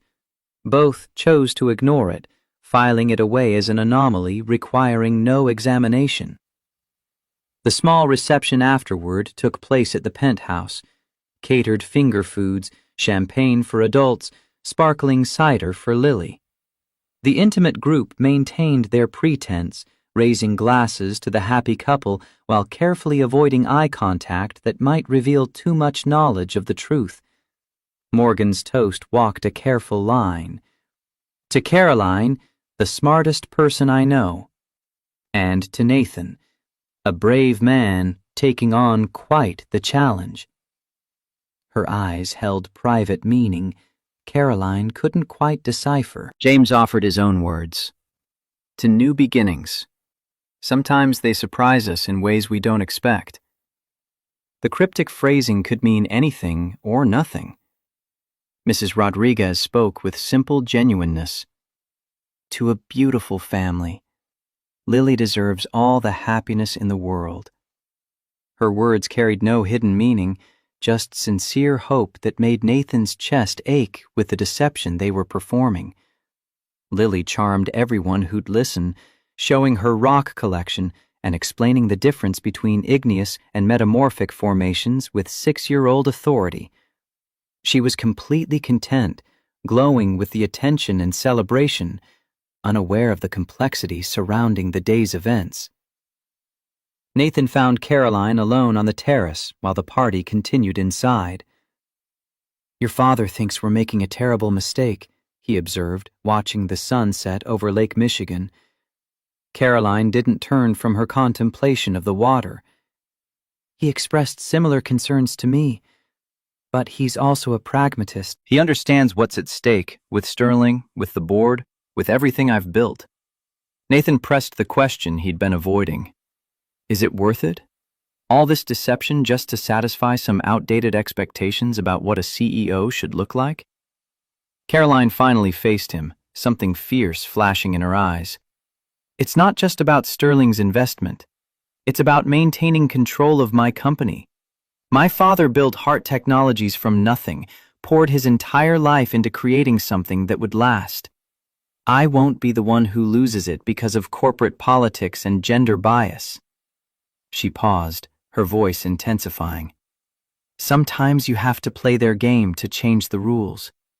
You have to get inside the system before you can dismantle it. The conviction in her words revealed more than perhaps she'd intended. The pressure she carried as Richard Hart's daughter and successor, the constant need to prove herself in ways male CEOs never faced, the exhausting performance of being twice as good to be considered half as competent. For the first time, Nathan saw beyond the polished corporate facade to the woman underneath, determined, yes, but also carrying weight that would crush someone less resilient.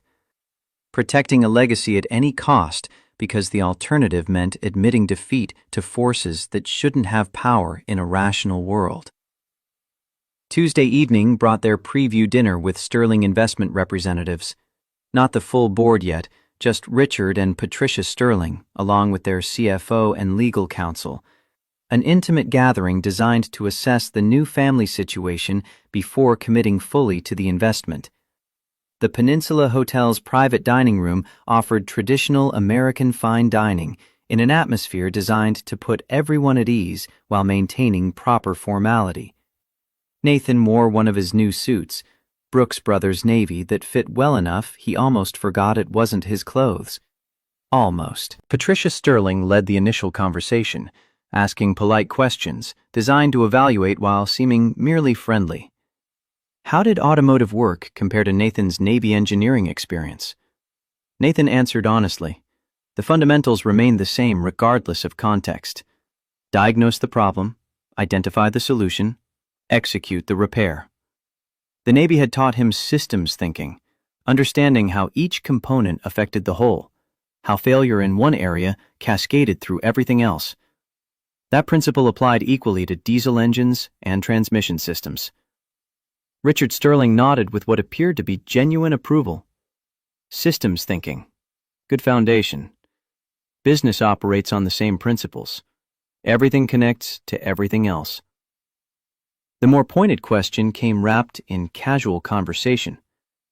Richard observed that Nathan had married quite an accomplished woman, CEO of a major company. Some men might find that intimidating or difficult to navigate. The trap was obvious enough. Testing Nathan's ego, his comfort with a successful spouse, whether traditional masculine insecurity would create problems. Nathan met Sterling's eyes directly. I find it inspiring, sir. Caroline built her success through intelligence and determination. Those are qualities I deeply respect. I may repair engines, but I recognize exceptional engineering when I see it, whether in machines or business strategy. Caroline's hand tightened on his under the table, a small gesture of gratitude that felt more real than strategic. Patricia shifted focus to Lily, asking how the child was adjusting to having a new mother figure. The question carried delicate weight, requiring careful navigation. Nathan chose his words precisely. Lily lost her mom young. No one replaces that loss. But Caroline's been wonderful. Patient, genuinely interested in Lily's education, supportive in ways that matter. My daughter lights up when Caroline helps with science projects. He turned to Caroline, keeping his voice sincere. She has a gift for explaining complex things so a 6-year-old can understand. That's rare. Caroline picked up the thread naturally. Lily's brilliant. Yesterday she explained orbital mechanics using tennis balls and a flashlight.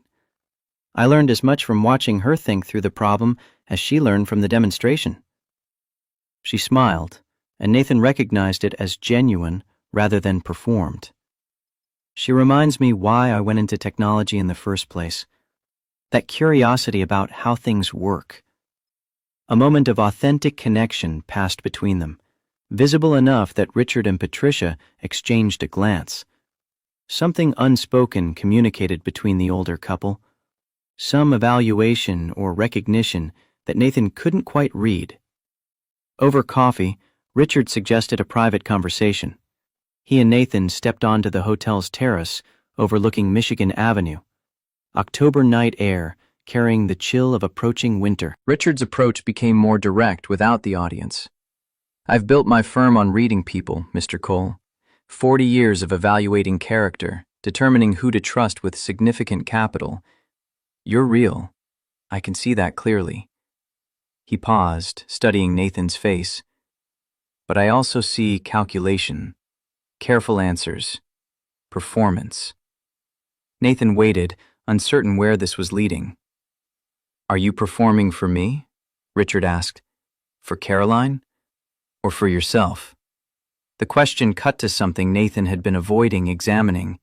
He chose honesty. Honestly, sir? I'm not entirely sure anymore.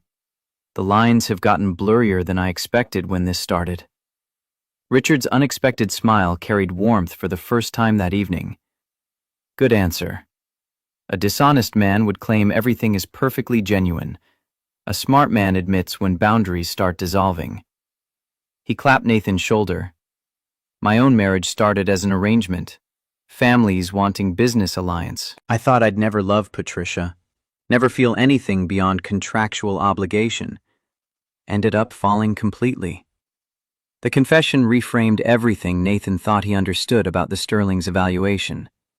40 years later, I can't imagine life without her, Richard continued. The arrangement became real. It happened slowly at first, then all at once, like waking up one day and realizing the performance had become truth somewhere along the way. He looked Nathan in the eyes. Whatever started your arrangement, pay attention to what it's becoming. Because I see how Caroline looks at you when she thinks no one's watching, and I see how you look at her. Maybe there's something real trying to emerge from your strategy. Nathan's heart pounded. Was it that obvious?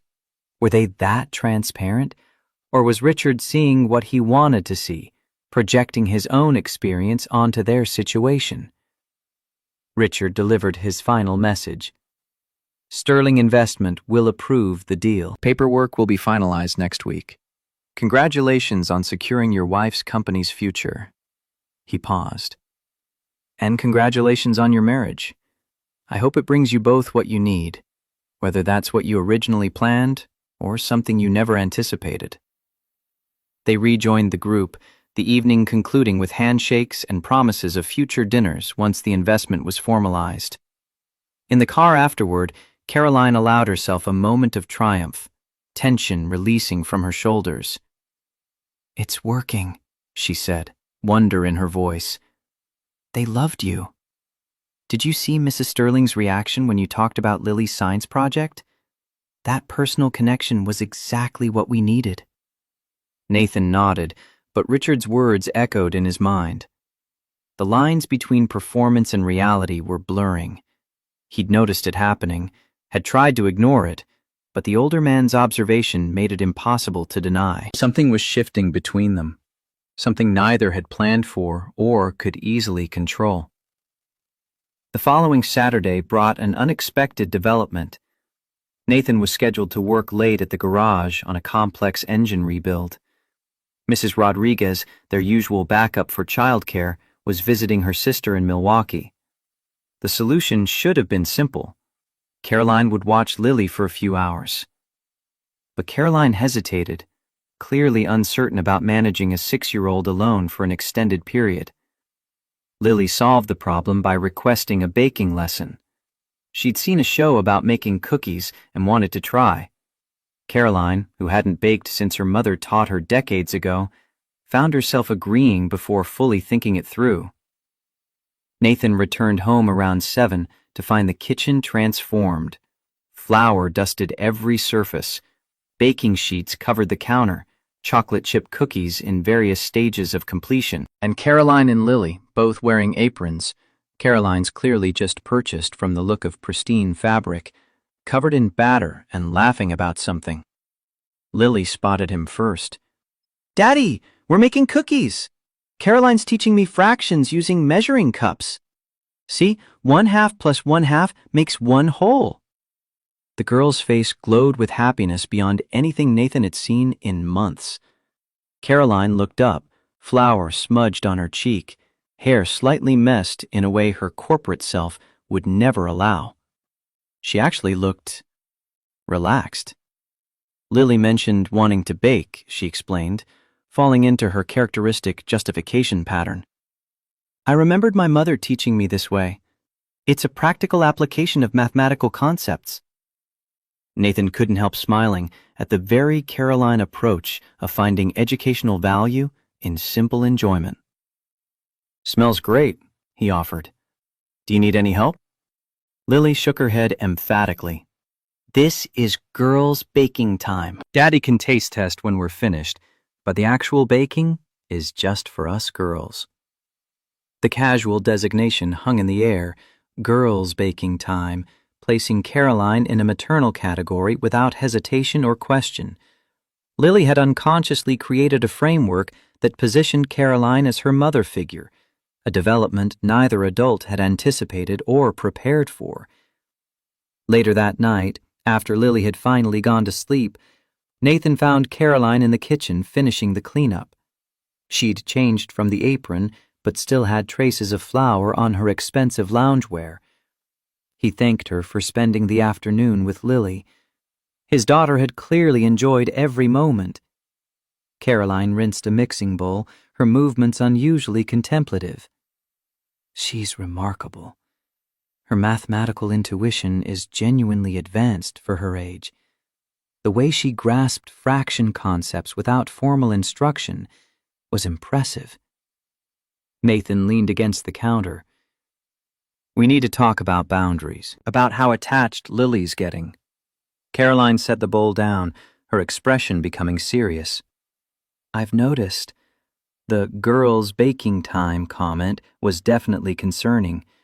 She's categorizing our relationship in ways we didn't anticipate." "This is exactly what my father warned about," Nathan said. "Children don't compartmentalize like adults do. To Lily, you're becoming a permanent part of her life, not a temporary arrangement with an expiration date." Caroline met his gaze directly. "What do you suggest? Should I create distance? Be less engaged when I'm here?"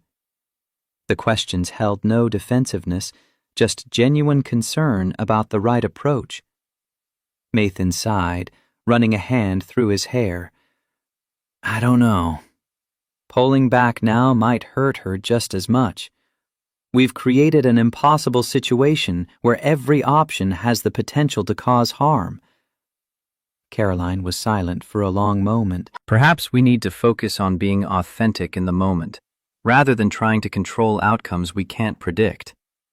I can spend time with Lily without encouraging specific role expectations. Just be present, without performing motherhood or strategizing about implications."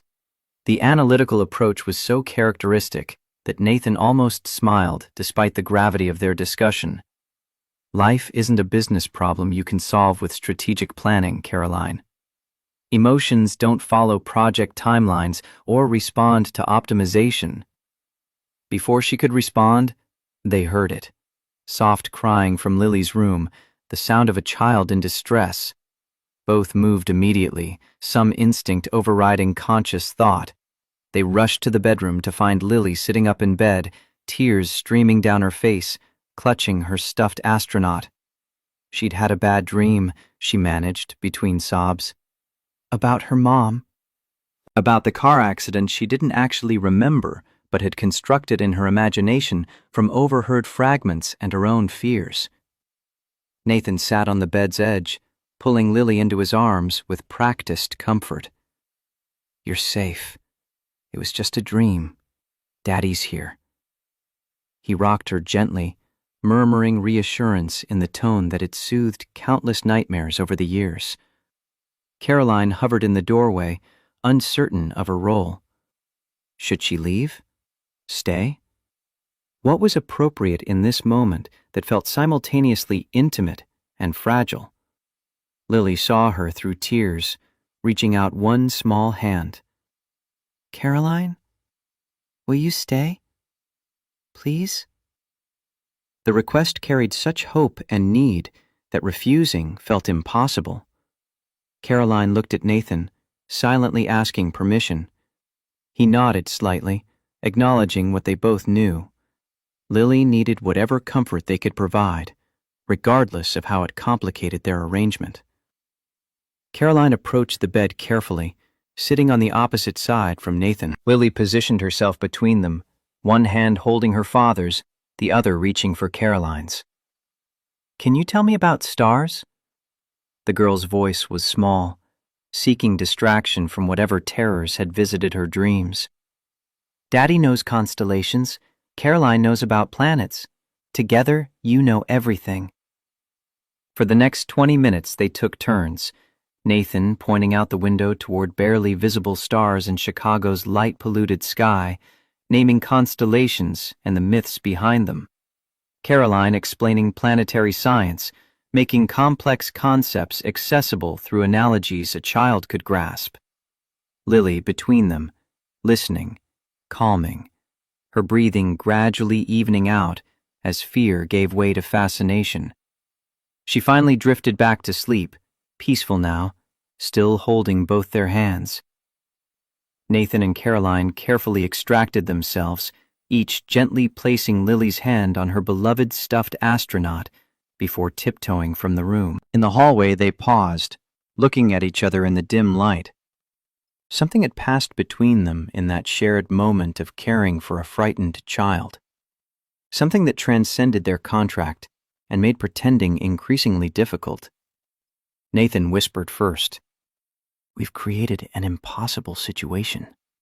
Caroline's response came just as quietly, "I know." Neither was sure what to do about it. The admission hung between them, acknowledgement without solution, recognition without resolution. They returned to their separate bedrooms, the penthouse suddenly feeling both too large and too small for the complexity of what they'd built. Thursday morning brought Nathan's phone ringing during a routine brake job. Lily's school nurse with news that compressed his chest immediately. Lily was having a moderate asthma attack. They'd administered her rescue inhaler, but the nurse recommended medical evaluation to be safe. Nathan was 20 minutes away, he told her. Keep Lily with the nebulizer. He'd be there immediately. He hung up and immediately called Caroline, breaking his own rule about interrupting her during work hours. She answered during a board meeting, something she never did. But when she heard Nathan's voice saying Lily needed the emergency room, she stood without explanation. "Which hospital?" She was already gathering her things, board members staring at the unprecedented disruption. "Lurie Children's Hospital," Nathan told her. "I'm leaving now." Caroline addressed the room without apology. "Emergency. Derek, continue the presentation." She walked out, Derek and the others exchanging significant looks. Caroline never left meetings, never prioritized anything over Heart Technologies' business. This departure would be noted, analyzed, used somehow. She didn't care. Nathan arrived at the hospital first, finding Lily in a treatment room, breathing hard and scared. The sight of his daughter struggling for air always triggered something primal in him. Helplessness mixing with fierce protectiveness. Lily's eyes found him immediately. "Daddy."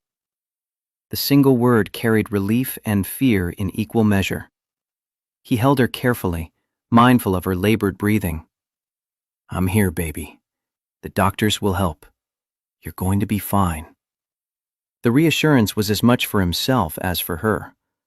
Caroline arrived 10 minutes later, still in her business suit, hair disheveled from running through the parking structure, breathing hard herself. She saw Lily and something broke in her usually controlled expression. The mask slipped completely, revealing raw concern underneath. She rushed to the bedside, taking Lily's small hand in both of hers. "Oh, sweetheart." Her voice caught in a way Nathan had never heard before. Lily's eyes lit up despite her distress. "Caroline came too?" The wonder in her voice cut through the medical efficiency surrounding them. Caroline's response emerged thick with emotion. "Of course I came. Of course." Nothing could have kept her away, the truth of that statement evident in her face and the way she gripped Lily's hand like anchoring herself to something precious. Dr. Patel arrived, the specialist Caroline's connections had secured, reviewing Lily's chart and quickly adding corticosteroids to the treatment. The girl would be fine, she assured them, But this episode indicated her current regimen wasn't preventing flare-ups adequately. They should discuss treatment adjustments. 90 minutes later, Lily was stable, breathing easier, drowsy from medications. Nathan and Caroline sat in consultation with Dr. Patel, listening to recommendations that carried financial implications neither could have imagined 6 months ago. The current approach wasn't preventing episodes, Dr. Patel explained. She recommended combination therapy, using biologics recently approved for pediatric asthma. Highly effective. Excellent results in clinical trials. Also expensive, approximately $1,200 monthly out of pocket, even with good insurance. Nathan started calculating automatically, the old habit of measuring costs against impossible budgets. But before he could speak, Caroline had already answered.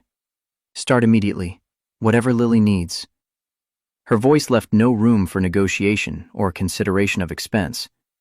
Dr. Patel nodded, making notes. She'd write the prescriptions. They should see significant improvement within weeks. After she left, Nathan and Caroline sat beside sleeping Lily in the quiet hospital room. Nathan finally spoke. Thank you for everything. The insurance that made this possible, Dr. Patel, being here, all of it. Caroline watched Lily's peaceful face, her voice distant. I was terrified. Sitting in that meeting, and the phone rang, and all I could think was getting to her, getting here. She turned to Nathan, something raw and unguarded in her eyes. I've never left a board meeting before. Not once in 3 years as CEO.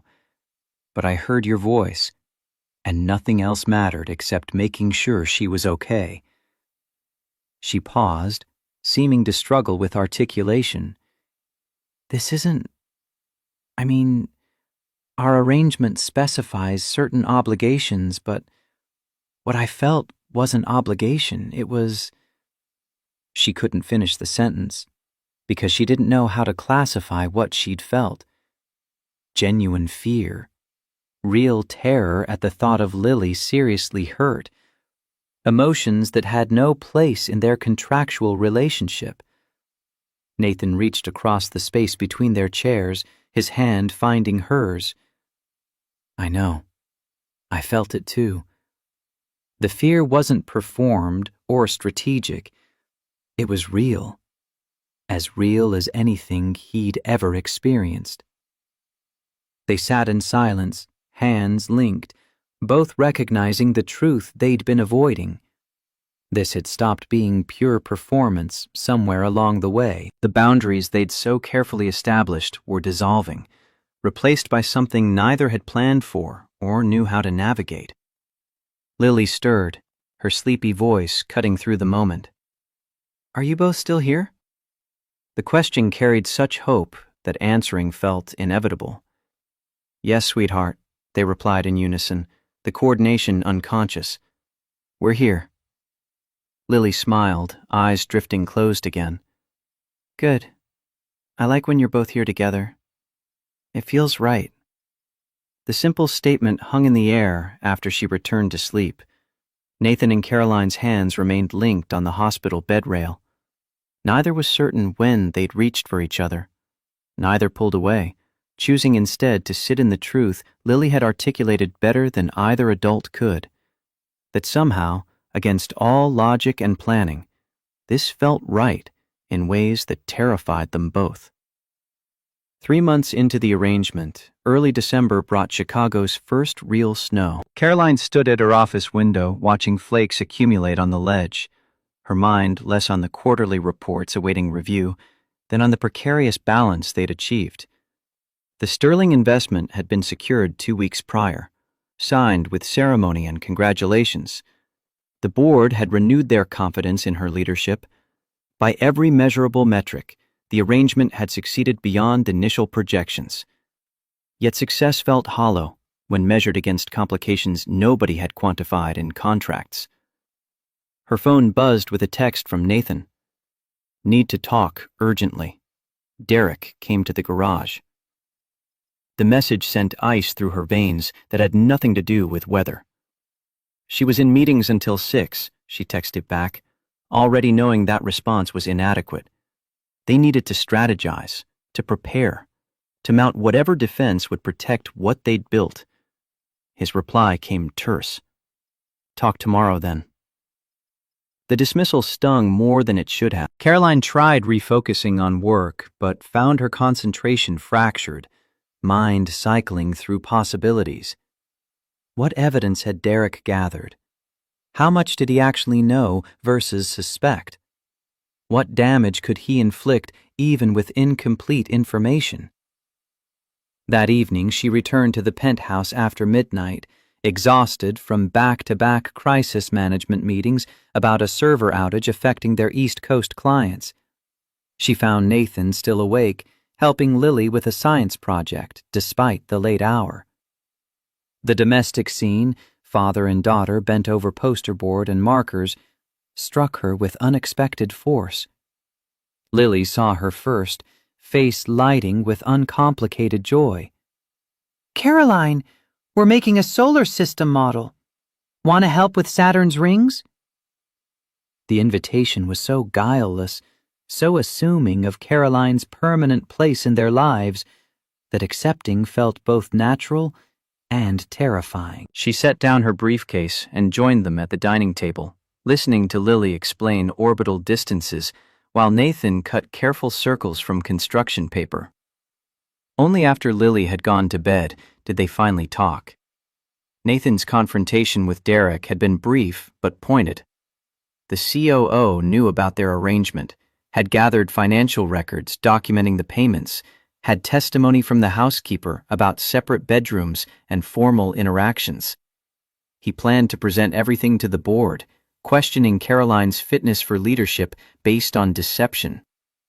But there was more, Nathan continued, his voice carrying unexpected weight. Derek had a reason beyond simple ambition. His 8-year-old son, Michael, needed a heart transplant. The experimental procedure that offered the best chance required treatment at a specialized center, costs running into hundreds of thousands beyond what insurance covered. Derek needed the CEO position because the stock options would provide enough capital to save his child's life. The revelation recontextualized everything. Caroline sank into a chair, processing this information. "He's desperate," she said quietly. "Not just power-hungry. Desperate." Nathan nodded. "Doesn't excuse the methods, but it explains the intensity. He's a father trying to save his son. I understand that motivation, even if I can't condone threatening you to achieve it." They spent the next hour reviewing their options, building defensive strategies, preparing for the confrontation that now seemed inevitable. But Caroline's mind kept returning to Derek's son, to the impossible mathematics of medical costs versus parental desperation. She understood that calculation better now than she would have 3 months ago, before Lily's emergency room visits had taught her the particular terror of a child struggling to breathe. The board meeting arrived with the weight of consequence. 2:00 on a Tuesday afternoon. Full board assembled in Hart Technology's main conference room. Caroline had spent the morning delivering her quarterly presentation, numbers strong enough to deflect most concerns. Then Derek requested the floor. His evidence was comprehensive and damning. Financial transfers to Nathan documented in meticulous detail, timeline analysis showing how conveniently the marriage had solved Caroline's sterling problem. Testimony from household staff about the separate bedrooms, the formal distance maintained when they thought themselves unobserved. Derek built his case with prosecutorial precision, each piece of evidence another nail in the coffin of Caroline's credibility. The board members shifted uncomfortably, murmurs of concern rippling through the room. Corporate governance violations, questions about judgment, potential fraud implications if Sterling discovered the deception. The carefully constructed foundation of Caroline's authority was crumbling beneath methodical assault. Caroline sat motionless, letting Derek finish his presentation. When he finally concluded, silence stretched for several heartbeats. Then she stood, every eye in the room tracking her movement. My relationship with Nathan Cole began under unconventional circumstances, she stated clearly, her voice carrying the authority of someone who decided truth was the only viable defense. The board had expressed concerns about my personal stability. Sterling Investment made similar observations about family structure and long-term commitment. Mr. Vaughn is correct that timing was convenient. She paused, making eye contact with each board member. But he's missed the most important development. Before she could continue, the conference room door opened. Nathan entered, still wearing his work clothes from the garage, grease stains visible on his jeans despite obvious attempts to clean up. His presence shifted the room's energy. Corporate polish meeting working-class authenticity in a collision neither side had fully anticipated. Nathan moved to stand beside Caroline, presenting a united front they hadn't explicitly planned. He addressed the board directly, his voice steady despite the hostile environment. I won't deny that practical considerations factored into the beginning of our relationship. Caroline needed to satisfy concerns about stability. I needed financial security to provide proper medical care for my daughter. His honesty cut through the room's tension like a blade. Those facts are accurate, but they're not the whole story. He looked at Caroline, and something passed between them that transcended performance. When my wife died, I built walls to protect my daughter and myself from further loss. I told myself I'd never let anyone that close again, but Caroline found her way through those defenses, not through strategy or calculation, but through genuine care for my daughter, through showing up when Lily needed her, through becoming essential to both of us in ways I never anticipated. His words carried a weight that shifted the room's attention from scandal to something more complex. Whether this board recognizes our relationship or not, what we've built matters. It's worth protecting. It's worth fighting for. Not because a contract obligates us, but because it's become real somewhere along the way. Caroline felt something crack open in her chest, a vulnerability she'd spent years armoring against. She turned to the board, abandoning the defensive strategy they'd prepared. When my father built this company, he taught me that success requires adaptation, that rigid thinking leads to obsolescence. What Nathan and I created may have unconventional origins, but its current value is genuine. She looked at Derek, her voice firm. You've spent so much energy exposing how we began that you've missed what we've become. That's the same limited vision that makes you unsuitable for leadership, seeing only historical data instead of recognizing evolution in real time. The counterattack landed, shifting focus from their arrangement to Derek's fitness for the position he coveted. Board members' expressions changed, recalibrating their assessment of the situation. James Hart spoke next, his authority as founder carrying particular weight. Derek, in your enthusiasm to discredit Caroline, you've admitted to surveillance of employees, invasion of privacy, and bribing household staff for information. The board will need to review these activities separately, as they raise serious questions about your judgment and ethics. The strategic redirection further undermined Derek's position, transforming him from whistleblower to liability. But before anyone could respond, Derek stood, his composure finally cracking. His voice emerged raw with desperation. My son needs a heart transplant. The procedure that gives him the best chance costs more than I can ever earn in my current position. I need the CEO stock options to save Michael's life. He looked around the room, pride dissolving into naked plea. I'm not proud of my methods, but what would any of you do to save your child? The confession hung in the air, reframing everything yet again. Caroline saw her own reflection in Derek's desperation, a parent willing to do whatever necessary to protect a child. The parallel was uncomfortable and undeniable. The board called for recess to deliberate privately. 45 minutes of waiting in an anteroom, Nathan and Caroline sitting side by side, hands linked without conscious decision. When they were finally called back, the verdict came measured and political. Caroline would retain her position pending full review of all evidence. Eric was placed on administrative leave during investigation of his information-gathering methods. The Sterling contract would remain in force unless material breach could be proven.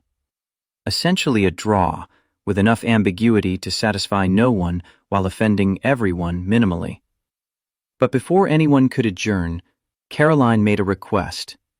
She needed to address Derek's situation directly if the board would permit a brief sidebar. The chairman, clearly exhausted by the afternoon's drama, agreed with visible reluctance. Caroline turned to Derek, her voice losing its corporate armor. "Tell me about Michael. What exactly does he need?" Derek looked suspicious of the question, but answered. "Experimental procedure at Boston Children's Hospital. Specialized surgeons, extended recovery, immunosuppressant protocols. Total cost around $300,000 after insurance." Caroline glanced at Nathan, seeing understanding in his eyes. "We'd like Heart Technologies Charitable Foundation to cover Michael's medical expenses. All of them. No strings, no obligations beyond Derek's resignation as COO, an agreement to transition his responsibilities over the next month." The board erupted in surprised murmurs. Derek stared at her, incomprehension fighting with desperate hope. "Why would you do this? After what I tried to do?" "Because I understand desperate fathers trying to protect their children," Caroline replied simply. "Because kindness isn't weakness. It's often the bravest choice available. And because perpetuating cycles of harm serves no one's interests, including our own." Nathan added his voice. "Lily's health taught me that nothing matters more than your kid. You were wrong in your methods, but not your motivation. We can't fix everything, but we can fix this." Derek's composure shattered completely. The proud executive broke down, weeks of accumulated terror and stress releasing in a rush. The board, clearly uncomfortable with such raw emotion in their polished conference room, quickly agreed to Caroline's proposal and adjourned. In the aftermath, as people filed out exchanging significant glances, Nathan and Caroline remained seated. The confrontation had stripped away pretense, forced authenticity neither had planned to display. They defended their arrangement by acknowledging it had transcended its origins, had become something neither could easily categorize or control. 2 weeks later, Caroline found herself on the penthouse rooftop garden, an outdoor space she rarely used, but Nathan had insisted on preparing for tonight. December evening cold bit through her coat, but strings of lights provided warmth beyond their illumination. He'd asked for a date night, something so far outside their arrangement's parameters that agreeing had required conscious choice. Lily was staying with Mrs. Rodriguez for the evening, giving them privacy neither had sought, but both perhaps needed. Nathan had arranged simple decorations, blankets against the cold, the Chicago skyline providing its own spectacular backdrop. No elaborate romance, just quiet intimacy that felt more meaningful than grand gestures. "I need to ask you something real," Nathan began, his breath visible in cold air. "Not CEO to contractor, not arrangement partners. Just me and you." Caroline waited, heart accelerating despite attempts at calm. "These past months, living with you, watching you with Lily, seeing who you are beneath all the armor you wear to work. I've fallen in love with you." The declaration emerged simple and direct, carrying the weight of truth without embellishment. Caroline's first instinct was retreat into analysis, into questioning whether emotions developed within artificial constructs could be genuine. But Nathan continued before she could deflect. "I know because of how I feel when you're not performing. When you bring almond croissants and teach fractions using measuring cups. When you rush from board meetings because Lily needs you. That's who I love. the real person beneath the strategic thinking. Caroline felt tears threatening, an unusual loss of control. How do you know it's real? We've been playing roles for so long. What if we only work because of the structure, the defined parameters? Nathan stepped closer, his hands finding hers. I know because of moments like Lily's asthma attack. The terror in your eyes wasn't strategic. The way you've slowly stopped performing around us, how you've let us see the person you are when you're not proving anything to anyone.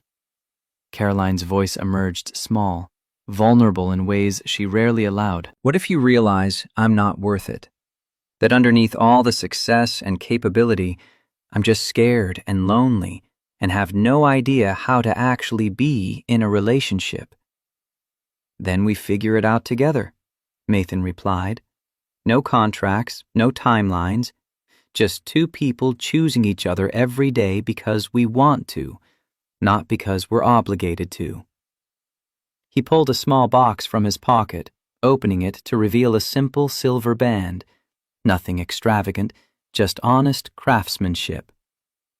I know you have jewelry worth more than this, but I bought this with my own money. As Nathan asking Caroline, not as part of any arrangement. Will you marry me? For real this time? Caroline looked at the ring, at the man offering it, at the life they could choose instead of the one they'd constructed. The answer emerged through tears.